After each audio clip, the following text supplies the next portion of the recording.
সবাই কেমন আছেন? আশা করি আল্লাহর অশেষ রহমতে ভালো আছেন। আমরাও আলহামদুলিল্লাহ ভালো আছি। এটা ছিল একদম দুপুরের দিকে, এখন বাজে প্রায় দুপুর 1টা। তো এখন আমি ঘুম থেকে উঠে গিয়েছি। আজকে তো প্রথম রমজান, মানে প্রথম রোজা রেখেছি আমরা।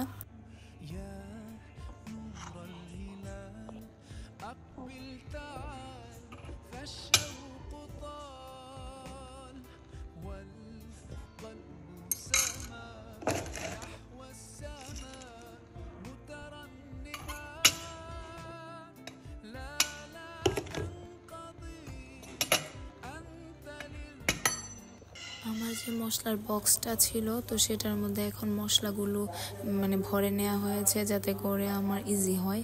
আর এখন বেজে গিয়েছে দুপুর প্রায় 2টা। তো এখন আমরা নামাজটা আদায় করে নিচ্ছি। আর এই যে দেখেন, আমি এই ড্রেসটা চুজ করেছিলাম, এই কালারটা।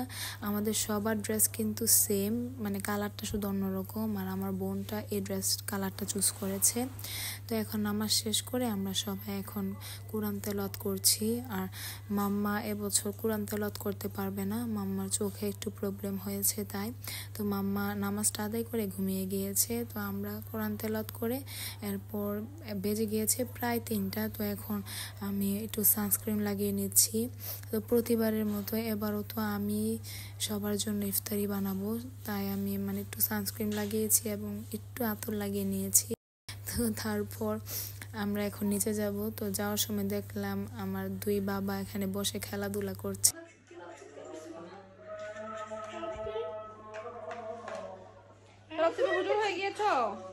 তো এখন নিচে নেমে পড়েছি, নেমে এরপর আমি রান্নাঘরে এসে পড়লাম। তো এবছরের প্রথম ইফতারি আলহামদুলিল্লাহ আমাদেরকে যে হেল্প করে সবাই মানে মিলেমিশে সব কিছু রেডি করে একদম পরিষ্কার করে রেখেছে।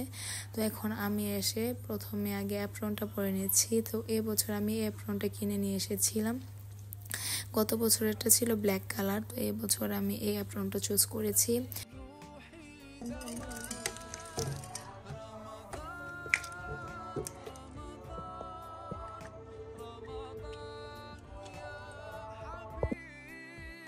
প্রথমে এখানে আমি আগে বুট ভাজিটা করে নিয়েছি। তো কড়াইয়ে আমি পরিমাণ মতো তেল দিয়ে দিয়েছি, এরপর কিছু পেঁয়াজ কুচি দিয়ে ভেজে নেব।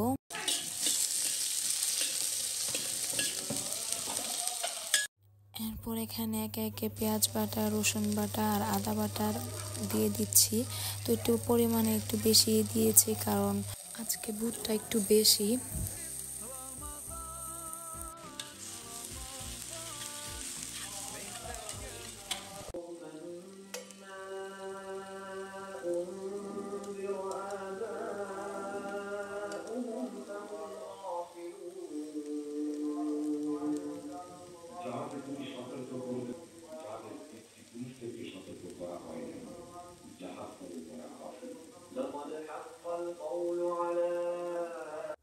এরপর এখানে আমি সব ধরনের গুঁড়া মশলাগুলো অ্যাড করে দিয়েছি এবং স্বাদ মতো লবণ দিয়ে দিয়েছি।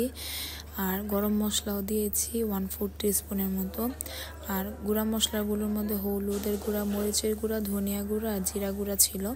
তো এরপর বুটের ডালটা ব্লেন্ড করা হয়েছে একদিকে, আরেকদিকে আমি এখন বেসনের গোলাটা তৈরি করছি। তো বেসনের গোলাটা প্রথমে আমি 1.5 কাপ বেসনের নিয়েছিলাম, তো পরে আবার আরও 1 কাপ নিয়েছি কারণ আমার কাছে কম লাগছিল বেগুন আর পেঁপের অনুযায়ী। তো আমরা তো বেগুনও করব, আবার পেঁপে দিয়ে বেগুনের মতো বানাবো কারণ অনেকের মানে আমাদের ঘরে অনেকের অ্যালার্জি, তো তারা আবার বেগুনিটা খেতে পারে না। তাই আমি প্রতি বছরই তাদের জন্য আলাদা করে করি। এটা ভালো করে কষানো হয়ে গিয়েছে। তো এখন আমি এটার মধ্যে পানি দিয়ে এটা সিদ্ধ হতে বসিয়ে দিয়েছি। আজকে আমি আবার চিকেন স্যান্ডউইচ তৈরি করব, তো সেই জন্য আবার কিছু ডিমও মানে গ্রেট করে নেওয়া হচ্ছে। আমি এটার মধ্যে ডিমও দিব আর কি, সেই জন্য। তো এরপর এখানে বেসনের গোলাটা একদম রেডি। তো সেটাকে আমি ঢেকে এখন একটা সাইডে রেখে দিব।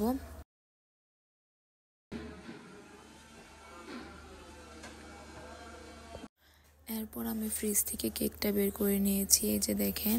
আর কেকটা তো দেখতেই পাচ্ছেন, এটাকে আমি একদম প্লেন রেখেছি।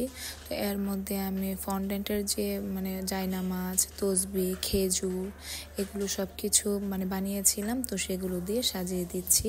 তো হয়ে গিয়েছে কিন্তু আমাদের রমজান থিমের একটা কেক। তো আলহামদুলিল্লাহ কেকটা কেমন হয়েছে অবশ্যই আপনারা কমেন্টে জানাবেন। আর আমি প্রতি বছরই রমজানের প্রথম দিন ট্রাই করি একটা সুন্দর কেক বানাতে।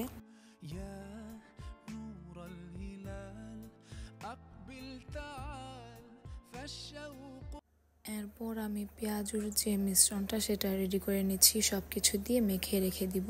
তো আজকে আমার কিন্তু রান্না করতে একটু আনইজি লেগেছে, যেহেতু প্রথম দিন মানে আমার কাছে কেমন কেমন যেন লাগছিল, মানে মিলিয়ে উঠতে পারছিলাম না। তারপরও আলহামদুলিল্লাহ সব কিছু সময় মতোই হয়ে গিয়েছে। তো এরপর আমি আমার বোনটাকে বলেছি যে সবগুলো কেক মানে পিস পিস করে বাটিতে দিয়ে দিতে, আর আমরা কেউ ফন্ডেন্ট খাই না, তো সেটাকে ফেলে দিয়েছি। আর এখানে আমি চিকেনটা এখন ভেজে নিচ্ছি স্যান্ডউইচের জন্য, আর পাশের চুলায় তো বুট ভাজিটা হচ্ছি। তো এটা একদম মাখা মাখা হলে তারপর নামিয়ে নিব। আর এই যে দেখেন আমার দুই বাবা ওরা আরবি পড়ে নিয়েছে।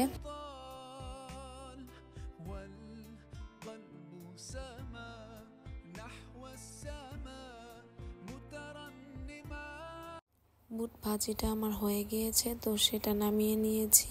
আর এদিকে আমি চিকেন দিয়ে একটা স্যান্ডউইচের জন্য একটা প্রিপারেশন তৈরি করছি, আর ডিম দিয়েও তৈরি করেছি। পেঁয়াজু বেগুনি এগুলো ভেজে মানে তোলার জন্য কিচেন পেপার দেওয়া হচ্ছে হাঁড়িগুলোর মধ্যে। আর এখানে এখন আমি স্যান্ডউইচটা বানানো স্টার্ট করে দিয়েছি। তো প্রথমে আমি কিছু বাঁধাকপি দিয়েছি, বাঁধাকপিটাকে হালকা করে ভেজে নিয়েছিলাম একটু ব্ল্যাক পেপার আর সল্ট দিয়ে। তো এর উপরে কিছু গাজর কুচি দিয়ে দিয়েছি, তারপর ডিম দিয়ে মেয়োনিজ দিয়ে একটা পুর, তো সেটা দিয়েছি, দিয়ে কিছুটা গাজর আবার উপরে দিয়ে দিয়েছি। এরপর আমি আরেকটা ব্রেডের স্লাইস দিয়ে এরপর এখানে চিকেন, শসা, গাজর আর মেয়োনিজ দিয়ে একটা পুর তৈরি করেছিলাম, তো সেটা এখানে দিয়ে তারপর এটাকে আমি ঢেকে দিচ্ছি। মানে 3টা লেয়ার করতে চেষ্টা করেছি আর কি। সবসময় তো একরকমভাবেই স্যান্ডউইচ খাই, তো এবার ট্রাই করলাম একটু অন্যরকমভাবে করতে। তো এই যে দেখেন আমি কিন্তু এটাকে মধ্যে থেকে কেটে নিয়েছি, তো একজন একটা করে স্লাইস পাবে আর কি। তো এরপর আমরা তো এই ট্রেগুলো কিনে নিয়ে এসেছিলাম, সেই ব্লগটা আর আমি আপলোড দিতে পারিনি।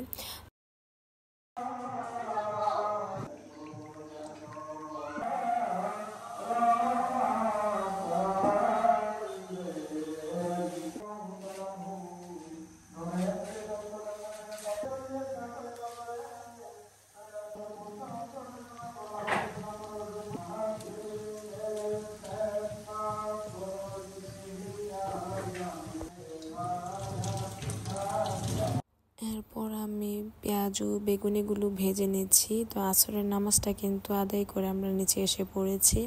তো এসে পেঁয়াজু আর বেগুনিগুলো ভাজতেছি, আর আমাদের বাড়ির পাশে ইফতার মাহফিল চলছে, সেজন্য এরকম সাউন্ড আপনারা শুনতে পাচ্ছিলেন।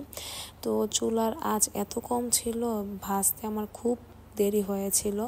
তো যাই হোক স্যান্ডউইচগুলো রেডি হয়ে গিয়েছে, এবং অ্যাজ ইউজুয়াল প্রতি বছরের মতো এবছরও ভাবি সব কিছু রেডি করে নিচ্ছে প্লেটে। আর এখানে বেগুনিগুলো একটা হাঁড়িতে, পেঁয়াজগুলো একটা হাঁড়িতে, তো সবগুলো এখন নিয়ে দেওয়া হবে। আমি ভেজে দিচ্ছি আর ভাবি এগুলো রেডি করে নিচ্ছে।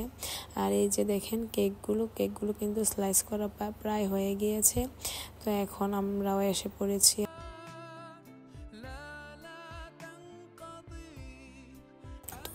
আলহামদুলিল্লাহ আমাদের সাইরেন পড়ে গিয়েছে। তো এই বছরের প্রথম ইফতার আলহামদুলিল্লাহ। আর এখানে আমার পাপা মাম্মা ইফতারি করছে। তো ইফতারি একটু মুখে দিয়ে আমরা নামাজটা আদায় করে নিয়েছি, এরপর আমরা এখন ইফতারিটা করে নিচ্ছি। তো আজকের মতো এই পর্যন্তই। আল্লাহ হাফিজ, আসসালামু আলাইকুম।